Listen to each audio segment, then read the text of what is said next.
Hi everyone, welcome back to my page.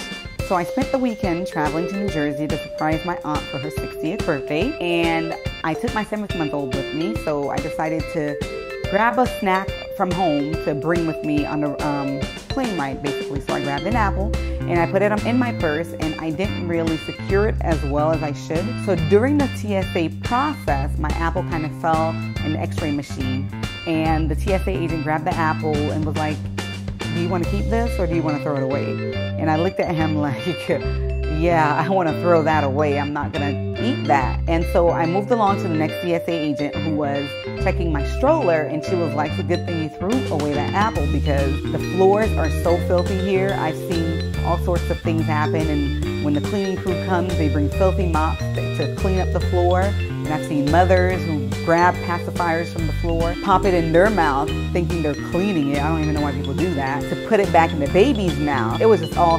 disgusting to me as she was talking. So I was so glad I threw away that apple. So all of this to say that I had to end up doing what I didn't want to do, which was going to one of the stores at the airport to get a snack for the plane ride. I wish I had the time to look and get something a little healthier option. Usually, like, you don't really have the time to do what you need to do at the airport. Everything is like a on-the-go process. So I had to stop, grab something that was quick, and make it to my gate. This gave me the idea of talking to you guys this week about traveling and wellness, giving you guys some ideas of things that we can do to basically maintain some kind of wellness while you're traveling. Eat well and enjoy your trip, but not going overboard. So I did end up getting a bag of cash and a bottle of water. Even if health is not something that you have in mind, spending money should be something that stops you from having to buy things in the airport if you don't have to.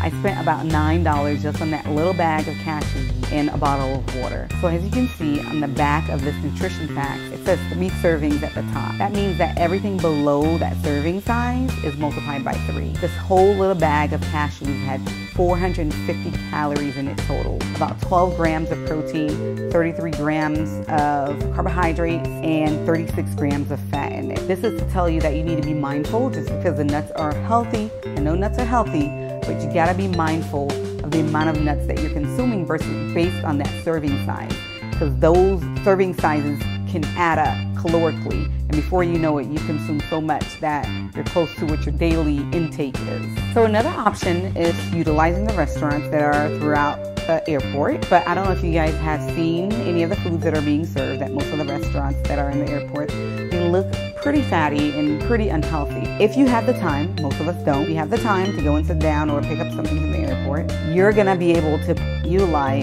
this next tip. According to FDA.gov, Americans eat and drink 1/3 of their calories away from home. Because of this, the FDA has passed this new rule that is gonna really help us who are traveling domestically. And even if you're not traveling and you're at home, in your hometown, eating out with your families, this is really gonna be helpful. So basically, any restaurant who has 20 or more chains, and there's some other rules I believe that falls under that guideline, but for the most part, any restaurant that has 20 or more chains is going to have to provide their caloric values of their foods on their menus. So that's not only going to include calories, it's going to include any kind of nutritive information that one may need to basically make an informed decision about what they're choosing to eat. It's going to include things like saturated fat intake, your protein content, trans fatty acids, basically all the good stuff that we want to know and things that we're trying to stay away from that we don't want to consume. It's supposed to be in effect by December 1st of this year, 2016. So when traveling abroad, I do things a little bit differently. Instead of taking the local bus or train system or hiring a taxi, I basically try to walk around as much as I can. I'm on vacation and I like to enjoy the local foods that are available.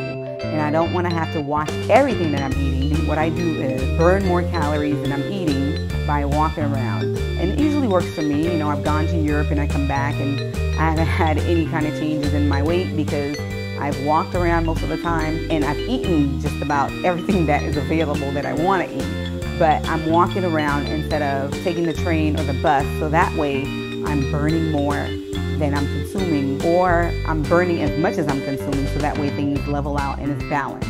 So another thing that I do when I'm traveling is that I try to make sure that I have some kind of vegetable on my plate. And I try to make sure that a quarter of my plate is filled with vegetables. Preferably half, but at least a quarter of it is filled with vegetables. So that way I'm reducing my intake of high caloric foods, but still enjoying the options that are available.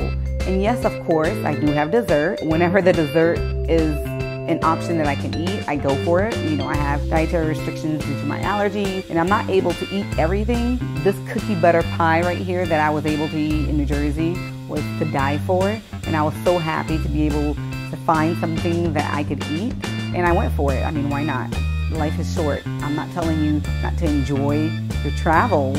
Just be mindful of what you're eating. So to summarize this all up, think about the snack options that you're choosing. Look at the serving sizes. You may be consuming more calories than you think because the serving sizes are larger than what you think they are. Look at the caloric values that are going to be on the menus now at the restaurant. Walk around as much as you can instead of taking car rides or train rides. Make sure your plate is filled with at least a quarter vegetables, if not half, to try to intake more nutritive calories and less of a higher caloric meal. So I hope all this information was good for you guys and you guys are going to be able to utilize it on your travels. Make sure that you enjoy yourself when you're traveling. I mean, I know I do. I mean, I watch what I'm eating and I take into consideration all these tips that I just gave you guys, but I do enjoy my travels. I mean, you're traveling, you're on vacation. Enjoy it, but just don't go overboard so that way when you come back, you're not miserable and hating yourself and guilt tripping because you went so overboard and you came back with, you know, gaining 10 pounds on your trip. Please subscribe to my page and my channel at the button below, the red button below. See you guys next time. Bye.